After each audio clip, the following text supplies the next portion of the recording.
শরীফুল রাজকে নিয়ে দুই নায়িকা পরীমণি ও বিদ্যা সিনহা মিমের মনোমালিন্যের কথা অনেকেরই জানা। সে সময় বিষয়টি নিয়ে কম আলোচনা সমালোচনা হয়নি। পরীর অভিযোগ ছিল মিম তার তৎকালীন স্বামী রাজের সঙ্গে প্রেমের সম্পর্ক জড়িয়েছেন, এজন্য পরীর সংসার ভেঙে যাচ্ছে। এই অভিযোগের প্রেক্ষিতে শুধু মিম রাজের জুটিটাই ভেঙে যায়নি, মিমকে একদল লোক ভুল বুঝতে শুরু করে। এতে এই নায়িকার ক্লিন ইমেজে নেতিবাচক প্রভাব পড়ে। মানসিকভাবে ভেঙে পড়েছিলেন মিম।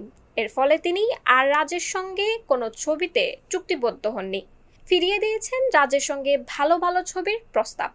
মিমের ক্যারিয়ারে এত ক্ষতি যিনি করলেন, সেই পরীর সঙ্গে যখন মিমকে গলাগলি করতে দেখা যায়, তখন আসলে অবাক না হয়ে পারা যায় না।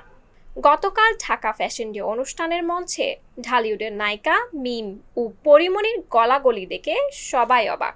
জানা গেছে ঢাকা ফ্যাশন ডে অনুষ্ঠানে অংশ নিতে যে কজন জনপ্রিয় তারকা উপস্থিত হয়েছিলেন, তাদের একটি আলাদা কক্ষে অবস্থানের ব্যবস্থা করা হয়। সেখানে মিমকে পেয়ে পরীমণি তাকে জড়িয়ে ধরে তার পূর্বের কৃতকর্মের জন্য ক্ষমা চান। এ সময় সেখানে অন্য তারকা এবং অনুষ্ঠানের আয়োজকরাও উপস্থিত ছিলেন।